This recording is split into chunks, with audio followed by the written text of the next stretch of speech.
just saw the new Fantastic Beasts.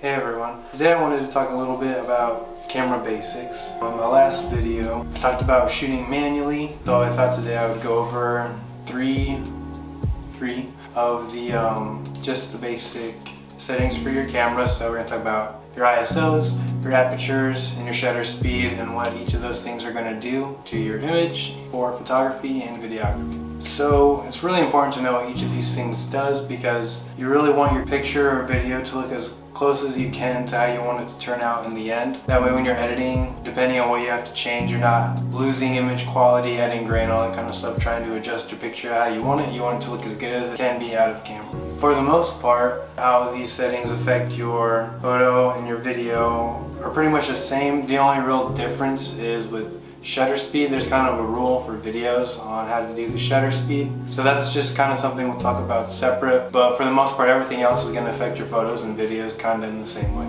Your ISO, your aperture, and your shutter speed all kind of work together to affect your image. In a way, they all can affect how much light is coming into your image, but they also affect something else. So I'm going to kind of go through that real quick, kind of what they are, how they affect how much light is coming into your camera, and whatever else they affect. So let's start with your ISO.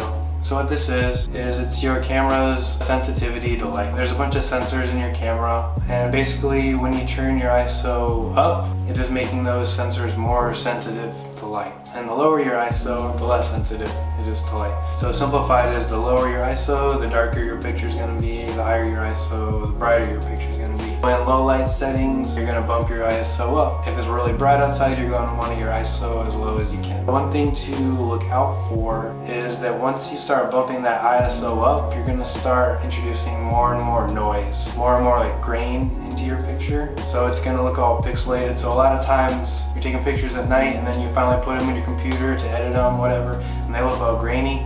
It's probably because your ISO was too high. So just be careful when you're bumping that ISO up. It's really nice. You can use it to shoot in darker places, but if you go too high, it's going to get grainy.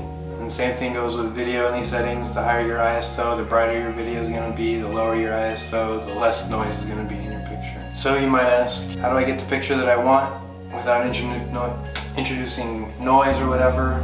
Well, lights. They are expensive and it kind of sucks trying to buy them, and you don't always have plugins if you have big lights, but just there's portable lights. You can even use your phone. I've done that a lot of times. If you have nothing else with you, just kind of hold it far away from you, enough to give you some light, but not harshly shining on you, making it look weird. But that's always an option too when you're out shooting at night. Another thing is you can always do to kind of help with the noise is in post, like in Lightroom or whatever, you can add a little bit of noise reduction to your photo. It's not a 100% cure-all thing. If you do too much, it's gonna make your photo look really weird, but it will. The other side of that is I have my ISO as low as it goes, and it's just so bright outside. What do? You don't want to mess with your aperture or anything like that, because it's going to affect your depth of field, which I will get to in a little bit. So if you need a solution for that, you can buy one of these. If I can open it. This is an ND filter, and it goes just on the end of your camera, and it's also a variable ND filter. So what this does is it's gonna kind of go on the end, and it's gonna be like a shade for your lens. So it's kind of gonna be like sunglasses. So if it's super bright outside, you put this on, but you twist it, and it changes how dark it gets, which is going to affect your image if it's super bright out. So that's always an option. I can do a video on these later. But it's super helpful, especially if you're doing video. I would recommend getting one. Okay, so moving on to aperture. A lot of times you see it in little like GIFs or little video clips of like when you're taking a picture, like something closing and opening like this. So that's basically kind of what your aperture is. How big or small that hole is when it shuts and opens, whether it's, sorry, I'm gonna use my hands, whether it's like big like this and closing, or if it's really tiny and just closing like that.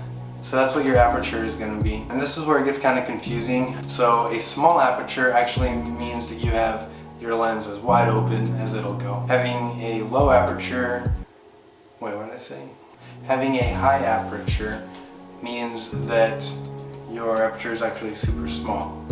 And having a low aperture means that your aperture is actually really wide open. So say for example, if you have your aperture set to 1.8, 2.8, that means your aperture of your lens is going to be super big, letting in a lot of light, as to where if you are shooting at like an 11 or a 12 aperture, that means the thing is going to be super tiny and not letting a lot of light in. So how do you use this? And what does this mean? If you have a low aperture, like in the 1s or 2s, whatever, that means your aperture is going to be super big.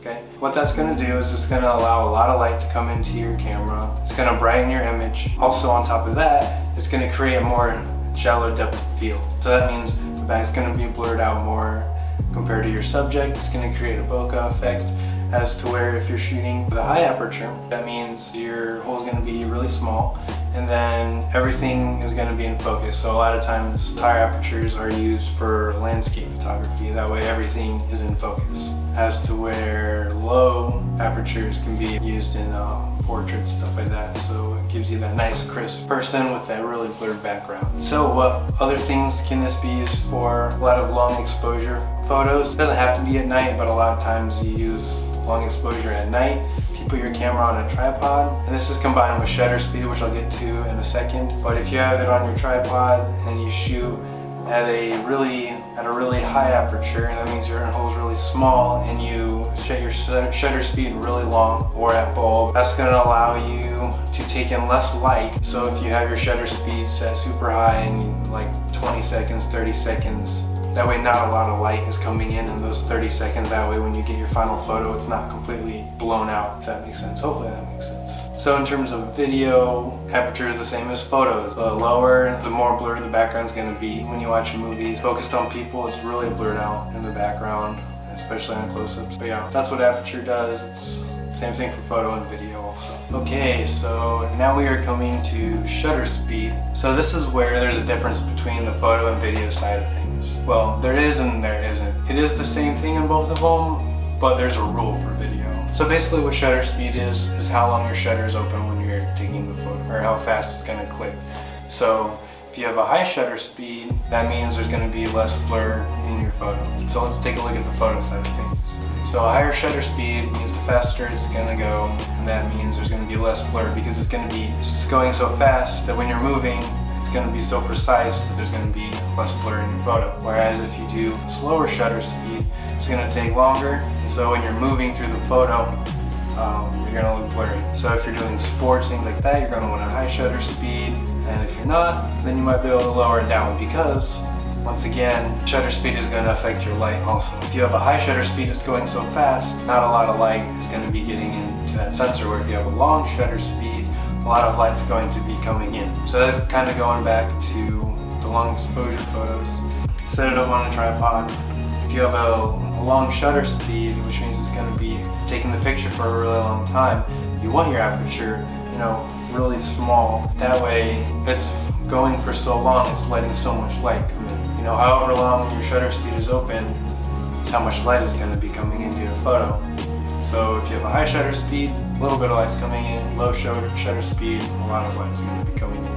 Another thing is just going handheld. If you're handheld, you're going to want a kind of faster shutter speed, because if you're taking the picture and you wiggle a little bit, yes, there's some image stabilization in your lens or your camera, depending, but it's not always going to be perfect. And so if you have a low shutter speed and you're taking a picture and you kind of shake a little bit, whatever, it's going to come out blurry even if the person's not moving. So unless you're shooting from a tripod, you might want to have that shutter speed cranked up a little bit, just so you don't get a little bit of motion blur in your pictures when you're taking them. Alright, so jumping on over into the video side of things, there's a shutter speed rule. For shutter speed on video, there's this rule. It's called the 180-degree shutter angle rule. And what that is basically whatever your frame rate is, you're going to want to double that. So say you're shooting in 24 frames per second. Technically you're going to want to be shooting in 1/48. Some cameras don't have the 48 option, like mine doesn't.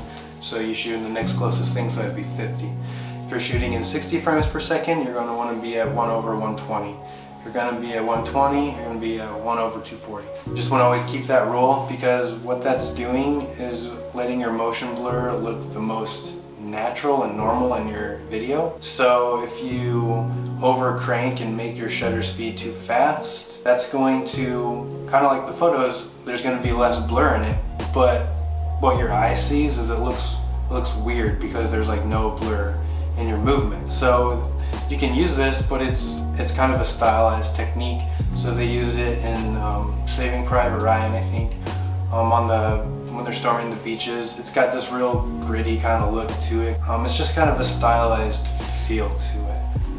And then going the other way with that, you can underdo it and go even slower of a shutter speed. And what that is going to do is introduce a lot more blur into your movement. One thing, once again, it's a stylized thing. It can kind of look kind of trippy if your hands real blurry. You can also use it for hyperlapses and things like that to make people look like when they're moving they're really blurred out. It can just kind of add to that effect. So there are purposes for these, over cranking and under cranking, but usually the rule is just doubling whatever your frame rate is. So again though, just remember that even in video, when you crank your shutter speed, that is also going to affect how much light is coming into your photo. So you're going to have to adjust your other settings accordingly. So that's pretty much for the 3 different types of basic settings on your camera. You can see how they all kind of work together to form a picture. They all affect how much light is coming into your image. But depending on what the most important thing is to you, if you're doing video, you should set your shutter speed first, and then from there kind of figure out how you want to do your depth of field and your ISO. So they all kind of work together. They all affect light, but they also kind of affect something else also with it. So you just kind of have to use your judgment, figure out how you want your image to look, what kind of style you're going to be shooting for a video or photos, and just kind of go from there and make your best judgment. And it takes a lot of experimenting. That's why it's good to know these things and just kind of play around with it, figure it out, and then eventually you're going to be pretty good at it, and it's going to be second nature. So yep, that's oh man. That's all I have. Pick up your camera, go out, try out these settings, and just keep creating. I'll see you next time.